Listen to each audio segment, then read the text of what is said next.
గిరిజనుల సమస్యలు వినేందుకు ఏర్పాటు చేసిన ప్రత్యేక సమావేశం ప్రారంభం కాకముందే ఉద్రిక్తతకు దారితీసింది. రాష్ట్ర ఎస్టీ కమిషన్ చైర్మన్ పర్యటన నేపథ్యంలో వేసిన టెంట్లు, టేబుళ్లు, కుర్చీలు ధ్వంసమయ్యాయని గిరిజనులు ఆరోపిస్తున్నారు. ఈ ఘటన ఇప్పుడు కాకినాడ జిల్లా రాజకీయాల్లోనే కాకుండా గిరిజన వర్గాల్లో తీవ్ర చర్చకు దారితీసింది. అసలు సమావేశం ప్రారంభం కాకముందే ఏం జరిగింది, ఎవరేమంటున్నారు, ఇప్పుడు పూర్తి వివరాలు చూద్దాం.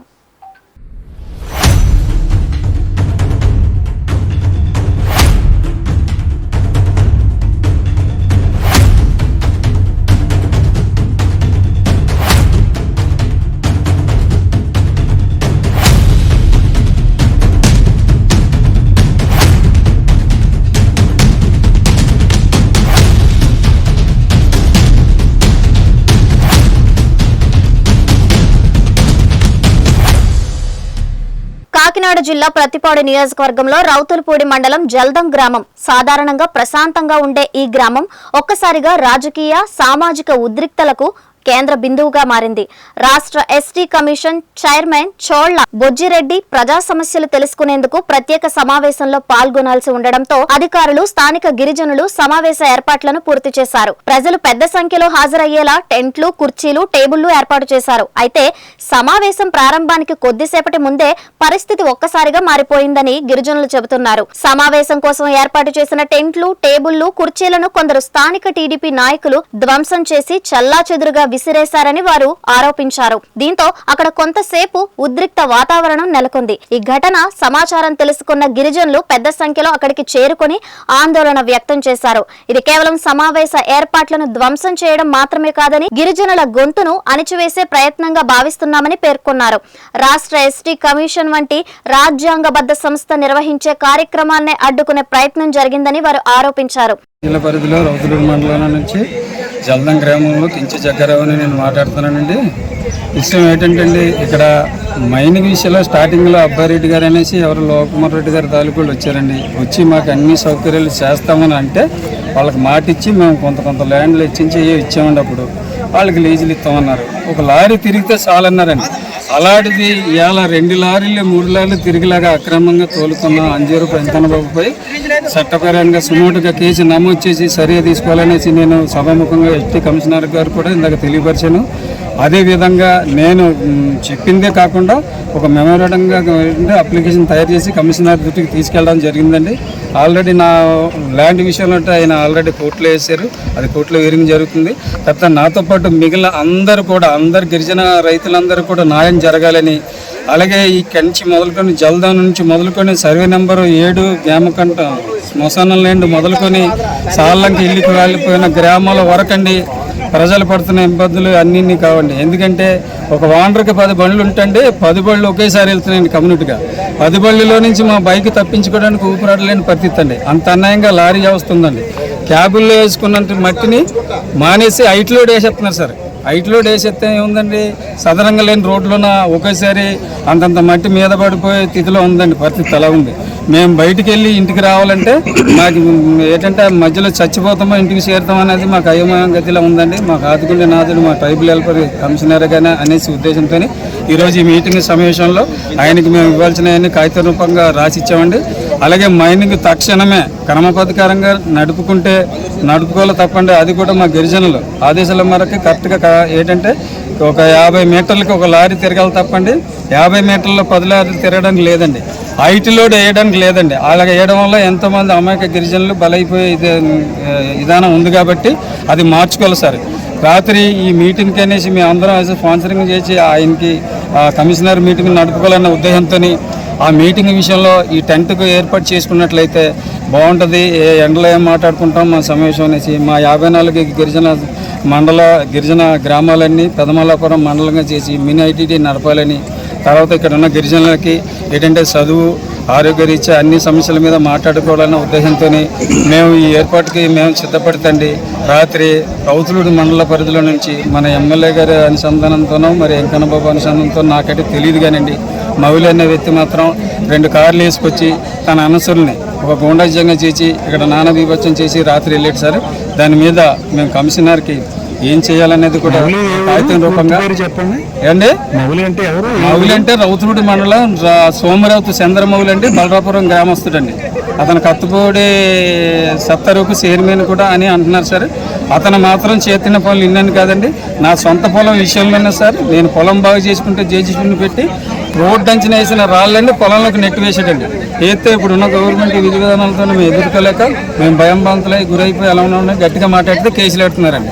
కేసులు పెడుతున్నారు. ఉదయం నుంచి సాయంకాలం దాకా రౌతులపూడి పోలీసు వారి ఆధ్వర్యంలో ఉంచుకొని సాయంకాలం వదిలిపెడుతున్నారండి. ఈ పరిస్థితి కూడా గతంలో జరిగింది సార్. ఇంతలా ఉంది కాబట్టి అండి దీని మీద తక్షణమే మైనింగ్ బంద్ చేయాలని, లేదు బంద్ చేయని విధానంగా లేదని నేను చెప్పుకున్న ఈ రూల్ అన్ని కూడా పాటించి వాడుకోవాలని మేము సభాముఖంగా మీడియా ద్వారా నేను నమ్మించుకుంటున్నానండి. అంతేకాకుండా మా గిరిజన గ్రామాల్లో ఉన్న వాళ్ళందరూ కూడా తాటాకిళ్ళు ఉన్న వాళ్ళు పూర్వకు నిర్ధారించి వాళ్ళకి గ్రాంట్ హెచ్చించి అవసరం ఉంటే ప్రభుత్వమే ఇల్లు కట్టించేలాగా చర్యలు తీసుకోవాలనేసి మేము ఎస్టీ కమిషనర్ గారు కూడా కొన్ని రికమెండేషన్లు సమర్పించి ఉన్నామండి. అవన్నీ కూడా ఆయన చూసుకుంటారని మాకు సంపూర్ణ నమ్మకం ఉంది. ఆయన ఎందుకంటే మా ట్రైబల్ బిడ్డ కాబట్టి ఆయనకు వచ్చిన పదవి మళ్ళీ ఇప్పుడు వచ్చినప్పుడు మండలం పరిధిలోన పైడిపాల బ్లాక్ మెటల్ కోర్ వల్ల ఎటువంటి ఇబ్బంది లేదని అక్కడ పంచాయతీ వాళ్ళు తీర్మానం చేసుకున్నారు. అందువల్ల ఇంతో కొంత ప్రభుత్వం పెట్టేది మైనింగ్ లారీలు అండి. ఎక్కడ నాతవరం మండలం అక్కడెక్కడండి మన అసనగిరి ప్రాంతంలో ఉన్నటువంటి మైనింగ్ని ఇంతకుముందు అలాగా చరువు నుంచి ఆ రూట్లో తిరిగిపోరండి. ఆ రూట్లో తిరిగినప్పుడు కొంతమంది నాయకులు ఈ రకంగా ఇబ్బందులు గురైన తర్వాత అది బంధించండి, ఇలాగ రోడ్డు వేసారండి. మాకు ఇప్పుడు ఈ 2 పంచాయతీ గ్రామ ప్రజలకు ఇబ్బంది పెడుతున్నారు సార్. ఇది అంత ఇబ్బంది కాదండి. దానికి ఉదాహరణ నేను ఒక దెబ్బ చూపెడతాను, అది కూడా మీరు ఏంటంటే దీంట్లో చూపించాల్సింది కోరుతున్నానండి. ఎందుకంటే దానికి ఉదాహరణ చూడండి, మొన్న పడిపోతే నరం నలిగిందన్నారు. దీనికి 15,000 ఖర్చు పెట్టుకున్నానండి. ఎలాగా అందరూ ఖర్చు పెట్టుకోగలుగుతారు చెప్పండి సార్? ఇలాంటి ఇబ్బంది మాత్రం మైనింగ్ వల్ల మాకు జరుగుతుంది సార్. ఎందుకంటే మైనింగ్ వల్ల జరుగుతుంది కాబట్టి యావత్ ప్రపంచం తెలియాలంటే మీ సహాయం మాకు ఎంతో ఉంది. మీతో మేము విన్నవించుకున్నాయని కూడా పబ్లిక్గా మీరు చూపెట్టిన తర్వాత ప్రభుత్వం చూసి మాకు అర్థం చేసుకుంటుందని మేము ఆశిస్తున్నాం సార్. ఇది మాత్రం తక్షణమే మైనింగ్ అయినా బంద్ చేయాలా, క్రమబద్ధకరంగానైనా బళ్ళు నడుపుకోవాలి సార్. ఇది మాత్రం మేము అనుకున్న మాట. ఇలాంటి ఘటనలు పునరావృతం కాకుండా బాధ్యులపై వెంటనే కేసులు నమోదు చేసి సమగ్ర విచారణ జరిపి చట్టపరమైన చర్యలు తీసుకోవాలని అధికారులను డిమాండ్ చేశారు. ఈ పరిణామాల మధ్య సమావేశానికి వచ్చిన రాష్ట్ర ST commission chairman Cholla Bojjireddy జరిగిన ఘటనపై తీవ్ర అసంతృప్తి వ్యక్తం చేశారు. ప్రజల సమస్యలు తెలుసుకుని పరిష్కార మార్గాలు అన్వేషించేందుకు ఏర్పాటు చేసిన సమావేశాన్ని అడ్డుకునే ప్రయత్నం ప్రజాస్వామ్య స్ఫూర్తికి విరుద్ధమని అన్నారు. ప్రజలు తమ సమస్యలను స్వేచ్ఛగా చెప్పుకునే వేదికలను దెబ్బతీయడం ఏ పరిస్థితుల్లోనూ సమర్థించలేమన్నారు. రౌతులపూడి నియోజకవర్గంలో గిరిజనుల పట్ల కొందరు స్థానిక నాయకులు వ్యవహరిస్తున్న తీరు ఆందోళన కలిగిస్తోందని వ్యాఖ్యానించారు. ఈ ఘటనతో పాటు గిరిజనులు ఎదుర్కొంటున్న భూమి సమస్యలు, సంక్షేమ పథకాల అమలు, తాగునీరు, రహదారులు, విద్య, వైద్యం వంటి అంశాలపై వచ్చిన ప్రతి ఫిర్యాదును ప్రభుత్వ పెద్దల దృష్టికి తీసుకెళ్లి పరిష్కారానికి కృషి చేస్తామని హామీ ఇచ్చారు. చాలా బాధాకరమైన విషయం. అలాగే ఈ ప్రాంతంలో అనేక సమస్యలు ఉన్నట్టు మొట్టమొదటిగా ఈ రోజులో తెలియజేసినట్టు ఆరోగ్య దృష్ట్యా ఇక్కడ క్వారింగ్ ఉండడం వల్ల ఈ డస్ట్ ప్రజలకు హాని కలిగించే అవకాశం ఉంది. నీటి సరిపోయి కూడా కొంచెం ఇబ్బంది అయ్యే అవకాశం ఉంది.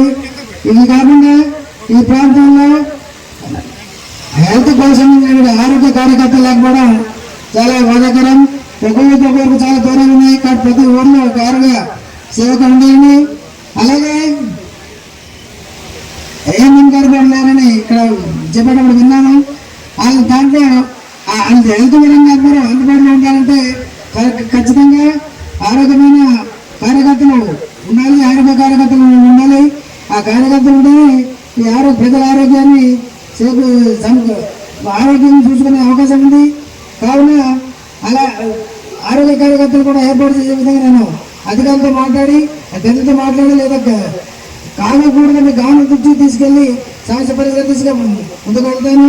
మనం ప్రభుత్వంలో అనేక కార్యక్రమాలు మంచినీటి సంస్థలు ఉందని చెప్తున్నారు. అన్ని గ్రామాలకు ప్రభుత్వం అటు కేంద్రం అయితేనేమి ఇటు రాష్ట్రం అయితేనేమి జలజీవన్ మిషన్ ఇచ్చినట్టు నిధులు ఇచ్చినట్టు తెలిసి ఉంది. ఆ నిధులు ఖర్చు పెడతారు లేదా, ఆ నిధులు ఎక్కడికి వెళ్ళి దాని మీద దృష్టి పెట్టే అవకాశం ఉంది. కొన్ని ప్రాంతాల్లో అయితే గతంలో ప్రభుత్వం అధికారులు వచ్చిన నగదుని స్వాహా చేసినట్టుగా విన్నాము. మా ఏరియాలో ఒక అడవుల ప్రాంతం చూసి గమనించాం. ఆ నిధులంతా చేశారు. ఎక్కడ ఊరు మొత్తం ఇంటికి కూడా వేయాల్సి ఉండగా వీధిలో 2 కులాలు వేశారు. మొత్తం వీధిలో 2 కులాలు వేశారు. కాబట్టి ఇవి జరుగుతున్నాయి. ప్రభుత్వాల గారు కూడా దీన్ని దృష్టిలో పెట్టుకుని ఇక్కడ గిరిజనులకు ఎటువంటి ఆటంకం లేకుండా ఉన్న విధులు సక్రమంగా నిర్వర్తించి నిధులు సక్రమంగా వినియోగించి అది గిరిజనులకు ఆటంకం లేని విధంగా అన్ని పనులు సమర్పించాలని తెలియజేస్తున్నారు. మరోవైపు ఈ ఘటనపై అధికార యంత్రాంగం ఎలా స్పందిస్తోంది? గిరిజనులు చేసిన ఆరోపణలపై విచారణ చేపడతారా? బాధ్యులపై చర్యలు ఉంటాయా అనే అంశాలపై స్థానికంగా ఉత్కంఠ నెలకొంది. జల్దం గ్రామంలో జరిగిన ఈ ఘటన రాజకీయంగానే కాకుండా గిరిజన హక్కులు, ప్రజాస్వామ్య విలువల పరిరక్షణ కోణంలోనూ ప్రాధాన్యత సంతరించుకుంది.